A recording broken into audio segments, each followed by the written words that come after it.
There are moments in a human life when the air feels unusually still, when the familiar noises of the world seem to pause, and the heart whispers a quiet question it scarcely dares to ask: is anything good still possible for me?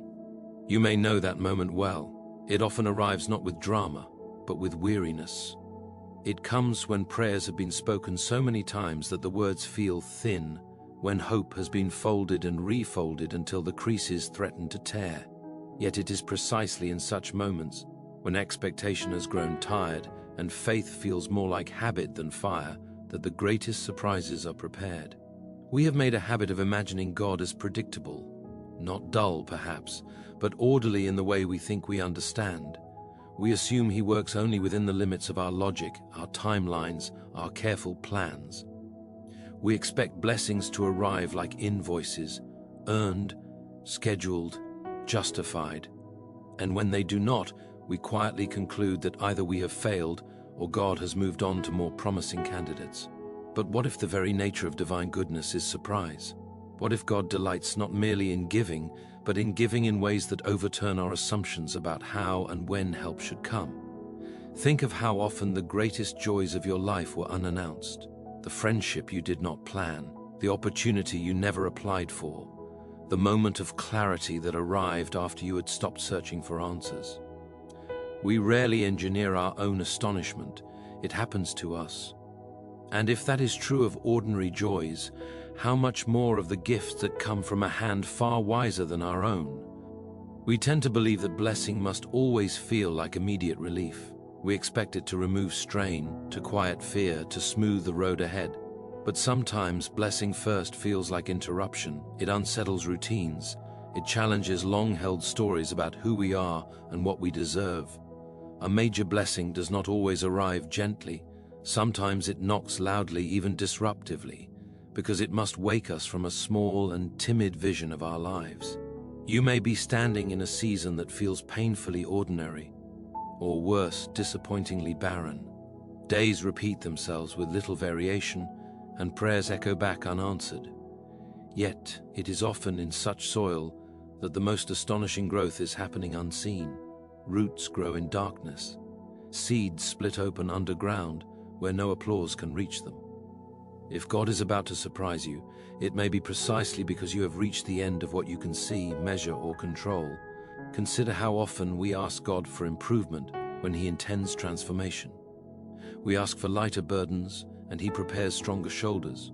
We ask for open doors, and He reshapes us so that we can walk through doors we never noticed before. A major blessing is not always an addition to your life. Sometimes it is a reordering of everything you thought you needed. There is also this quiet truth we resist: waiting is not wasted time. We treat waiting as a hallway with no furniture, a place to pass through as quickly as possible, but waiting is often the workshop where character is forged.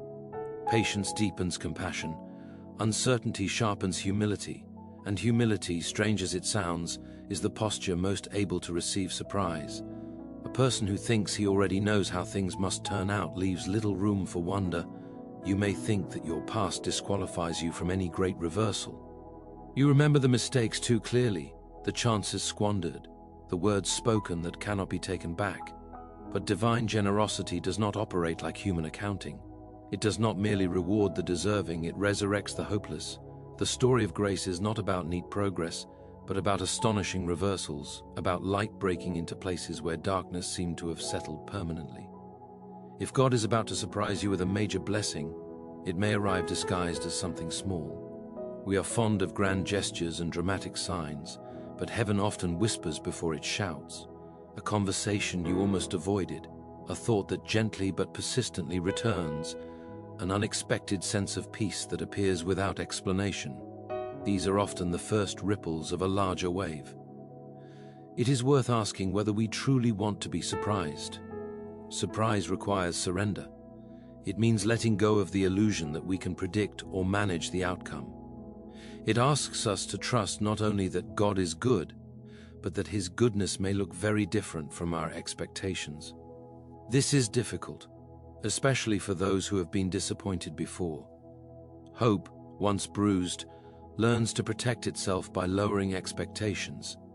Yet lowered expectations also lower our capacity for joy. There is a peculiar courage in expecting goodness again after loss. It feels risky, almost foolish. But faith has always had the reputation of foolishness among those who insist on certainty before belief. To expect a blessing when circumstances argue against it is not denial, it is defiance. It is the quiet refusal to let present conditions dictate the final chapter of the story. We must also remember that a major blessing is not always meant to terminate struggle immediately. Sometimes it equips us to endure it differently. Strength, wisdom, reconciliation, forgiveness. These may not look impressive to the outside world, but they are among the most profound gifts a human being can receive. They change not just circumstances, but the person who inhabits them. There are seasons when God seems silent, but silence is not absence. A teacher who pauses before answering is not indifferent. He may be inviting the student to think more deeply. Likewise, divine silence often stretches our spiritual hearing. It teaches us to listen not only for thunder, but for the subtler music of guidance that plays beneath the noise of anxiety. You might imagine that if a major blessing were coming, you would feel more confident, more certain. Yet often the opposite is true. Before great change, there is frequently a sense of disorientation. Old certainties loosen their grip, and familiar comforts no longer satisfy. This is not always a sign of decline. It may be evidence of preparation. One cannot pour new wine into brittle containers without first making them flexible. It is also possible that the blessing meant for you will arrive through other people. We like to imagine personal miracles, privately delivered. But much of God's generosity comes wrapped in human hands and voices. Help arrives as advice, as correction, as companionship. Sometimes the greatest surprise is discovering that you are not as alone as you thought. We often underestimate how deeply God is concerned with the inner life. We pray for changes around us, but He works within us, knowing that transformed hearts eventually transform circumstances. A major blessing may begin as clarity where there was confusion, courage where there was fear, or gratitude where there was bitterness.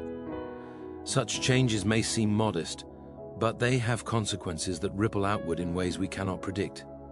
There is also a strange mercy in delayed blessing. If we received everything immediately, we might mistake the gift for entitlement. Delay teaches dependence. It reminds us that life is not a machine we operate, but a mystery we inhabit, and mysteries, by their nature, retain the power to surprise. You may be tempted to measure God's goodness by recent events. This is understandable but short-sighted. A single chapter rarely reveals the plot of the whole book. What feels like denial may be redirection. What feels like loss may be clearing space. The author sees further down the page than we do. Imagine for a moment that the blessing prepared for you is larger than you could responsibly handle yesterday. Would it not be an act of kindness to prepare you first? Strengthening faith, widening compassion, loosening unhealthy attachments. These are not punishments, they are preparations. One does not hand the keys of a powerful vehicle to someone who has not yet learned how to steer. There is also this quiet, unsettling thought. Sometimes we miss surprises because we are too busy demanding explanations. We want to understand before we trust, to see before we step. But surprise, by definition, cannot be scheduled or dissected in advance. It must be received. It requires openness, not analysis. Perhaps you have been praying the same prayer for a long time, and nothing seems to change. Do not assume that nothing is happening. The clock you watch is not the only one running. There is a deeper timing at work, one that accounts not only for outcomes, but for readiness. And when readiness meets opportunity, the moment often feels sudden. Even though it has been long in the making, you may also discover that the blessing meant for you will bless others through you. God's generosity rarely stops with one person. A healed heart becomes a refuge for others. A restored life becomes evidence that hope is reasonable. In this way, surprise multiplies. If you listen closely, you may notice a quiet invitation beneath all of this to loosen your grip on how you think your life must unfold. to allow yourself to be startled by goodness again, to believe that despair does not have the final word, even when it speaks loudly. The world teaches us to brace for disappointment, to expect the worst and call it realism. But realism that excludes hope is not realism at all. It is cynicism disguised as wisdom. True realism acknowledges suffering without surrendering to it. It admits uncertainty while still expecting grace. A major blessing does not always announce itself with certainty beforehand.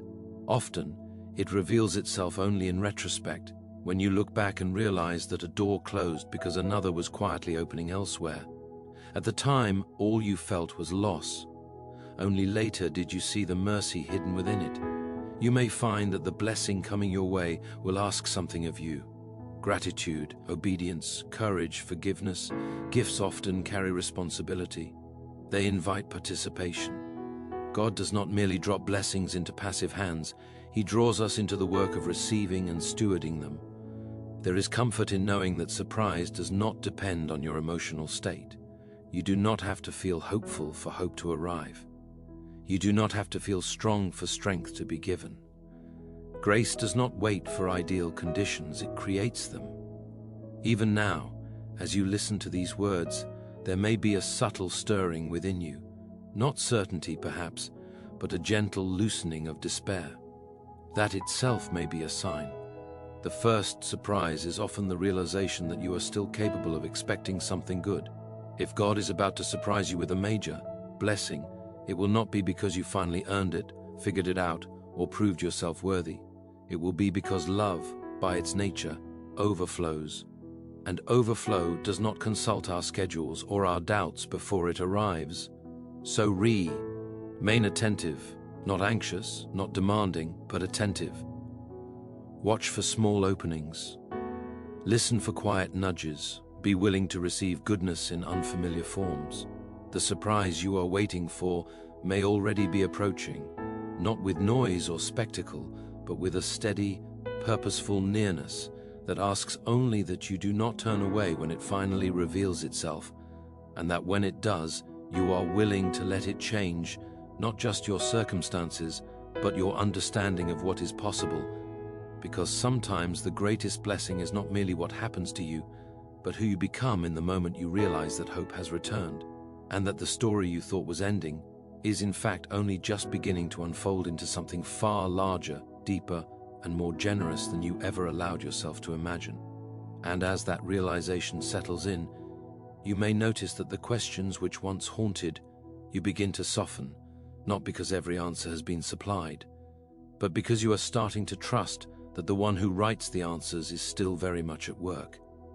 Even now, even here, arranging events, shaping encounters, and preparing circumstances that will converge at a moment you cannot predict, but will recognize instantly, a moment when you will look back on this season of waiting and understand that it was not empty after all, but full of quiet intention, and that the surprise you are about to receive was growing steadily all along, just beyond the edge of your sight, ready to step into your life at precisely the right time, carrying with it not only relief, but renewal, not only provision, but purpose, not only joy, but a deeper confidence that you are seen, known, and guided by a goodness that has never stopped moving toward you, even when you felt you were standing still. And in that awareness, something within you begins to shift, making room for what is coming next, for the blessing that will arrive not merely as an answer to a prayer, but as a reminder that you were never forgotten, and that the story continues,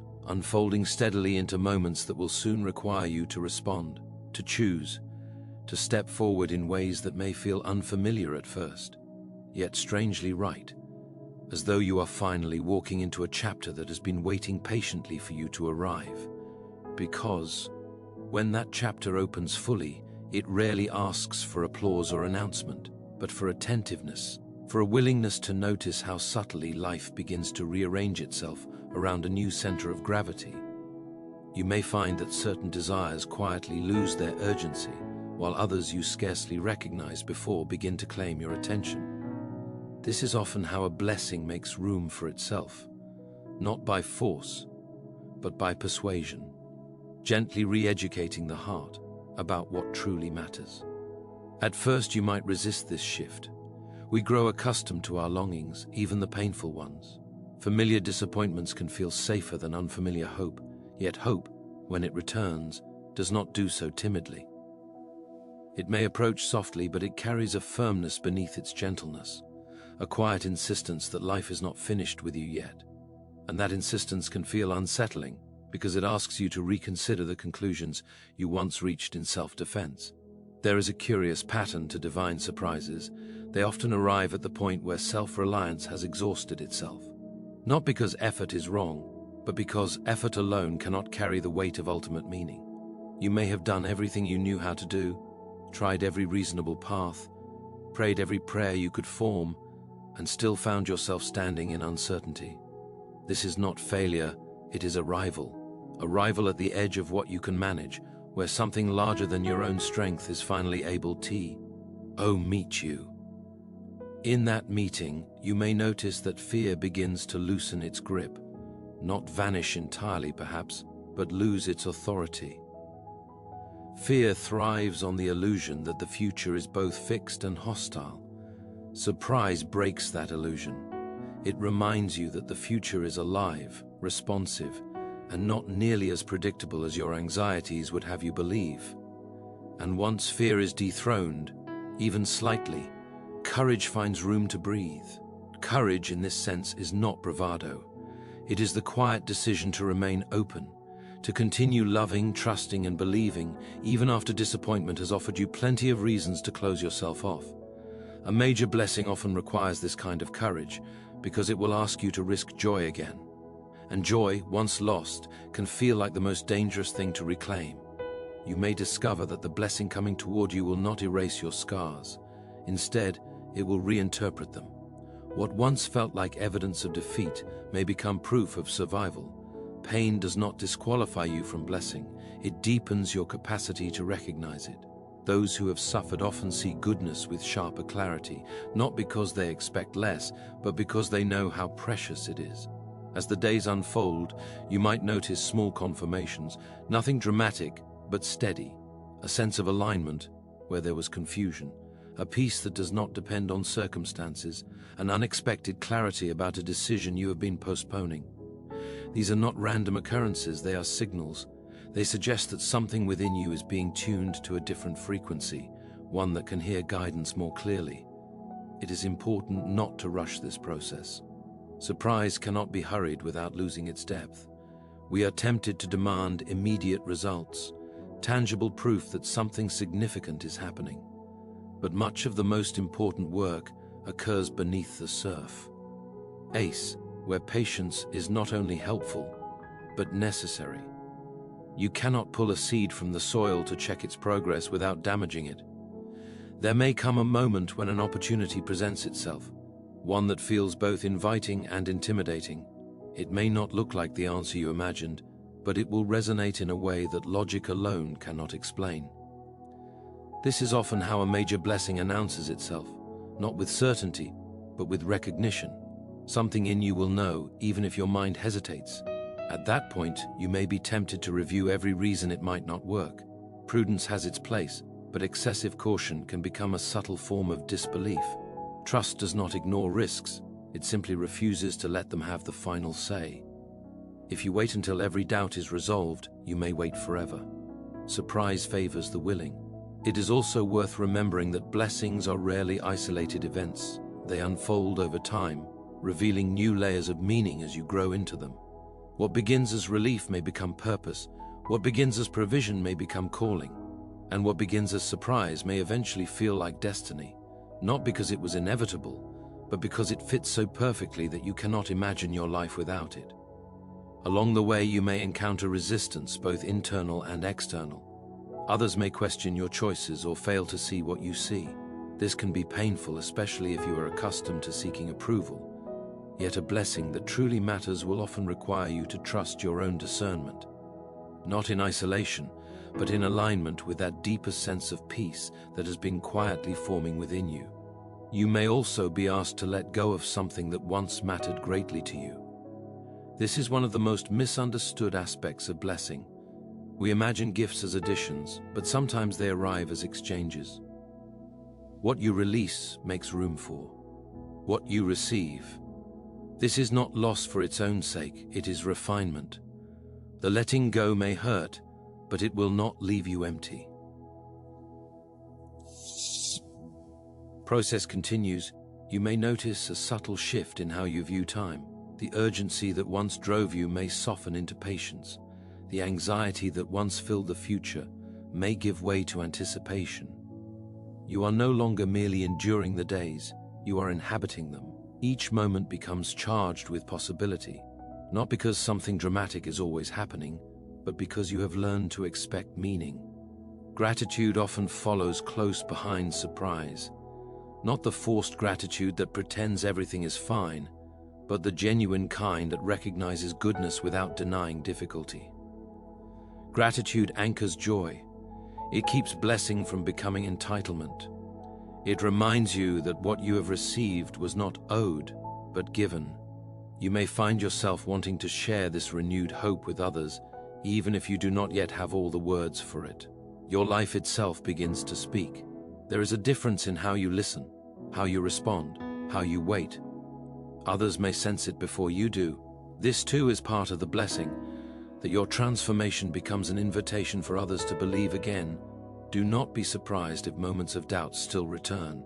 Faith is not a straight line, it is a relationship. Questions will arise. Old fears will occasionally resurface.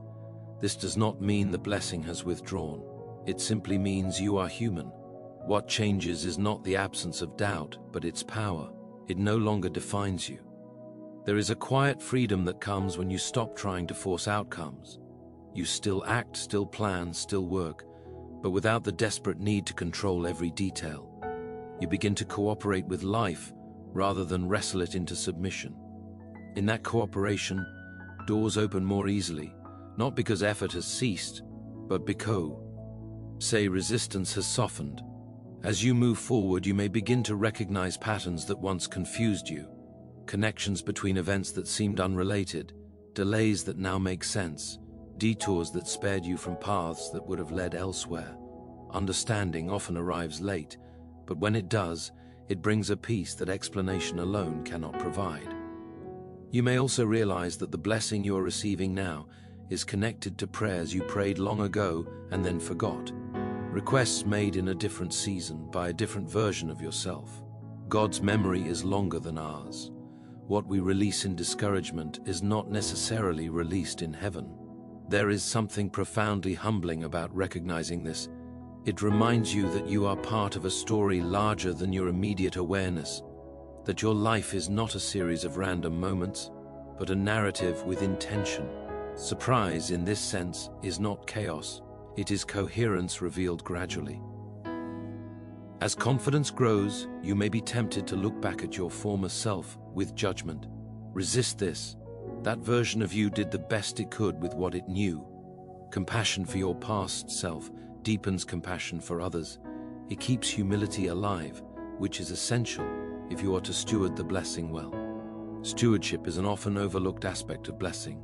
Receiving is only the beginning. How you respond, how you use what you are given, how you remain attentive to the giver, these determine whether surprise becomes fruitfulness. Blessings mishandled can become burdens. Blessings received with humility become sources of life. You may find that your prayers begin to change. Less pleading, more listening, less urgency, more trust. Prayer becomes less about persuading God and more about aligning yourself with what is already unfolding. This shift is subtle but profound. It marks a movement from fear-driven faith to love-rooted faith. As days turn into weeks and weeks into months, the initial astonishment may mellow into something steadier. This is not loss, it is maturation. Wonder does not disappear, it deepens. You begin to see surprise not as a single event, but as a posture toward life. An openness that expects goodness without demanding specifics. You may also come to see that some blessings are meant to be shared quietly, without explanation. Not every gift requires a testimony. Some are meant to be lived rather than narrated. Their power lies in their integration into your daily life, shaping you from the inside out. There will be moments when you realize that what you once begged for would not have satisfied you as deeply as what you have now received. This realization can be bittersweet. It acknowledges growth, but also highlights how limited our vision can be. Yet there is comfort in knowing that God's imagination for your life has always exceeded your own. You might still face challenges, perhaps even significant ones. Surprise does not grant immunity from difficulty. What it offers instead is resilience, a deeper assurance that hardship is not meaningless and that help will meet you there as well. The blessing continues, not as constant ease, but as constant presence. Over time, you may find yourself becoming a person who expects good, not because life has become easy, but because you have learned that goodness is persistent. It finds ways through cracks and crevices, through broken plans and altered dreams. It adapts, it endures. There may come a quiet moment when you realize that you are no longer waiting in the same way you once were. The restless, anxious waiting has given way to a watchful calm. You are still attentive, still hopeful, but no longer desperate. This is a sign of trust taking root, and in that calm, you may sense that this season of blessing is not an ending, but a beginning of a different kind of journey, one that will ask new questions, invite new risks, and offer new surprises in turn. The rhythm of receiving and responding continues, deepening with each cycle. As you stand within this unfolding story, you may feel both gratitude and awe, not because everything is resolved, but because you have seen enough to know that goodness is active, intentional, and closer than you once believed.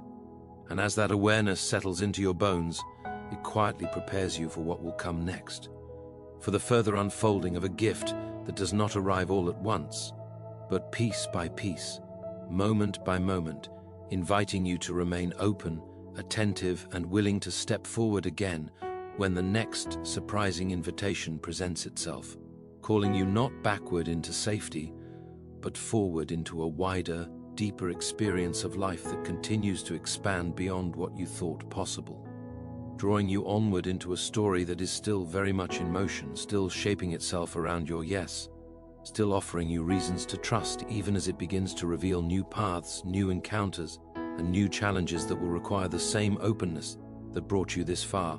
And as you sense that movement beginning to gather momentum once more, you realize that the blessing itself is not static, but alive, and that it is leading you toward another threshold, another moment of decision, where you will again be asked to listen closely, to notice the subtle signs, and to remain willing to receive what is being prepared just beyond the edge of what you can currently see, as the story continues to unfold. So let this be the final truth that settles in your heart as everything else grows quiet. The God who surprises is not finished with you, and never was. What you are stepping into is not an accident, not a consolation prize, not a delayed apology from heaven, but a carefully timed unveiling of goodness that has been moving toward you even when you could not feel it. Trust the process that shaped you, the waiting that strengthened you, and the silence that taught you how to listen. Do not rush ahead in fear or cling behind in regret, but walk forward with a steady, humble expectancy, knowing that what comes next will meet you at the exact point where faith and readiness finally agree. And when the blessing arrives, whether quietly or all at once, receive it without disbelief, steward it without pride, and remember that its deepest purpose was never merely to change your situation, but to awaken you to the enduring truth that your life is held, guided, and continually surprised by a goodness far greater than anything you could have planned on your own.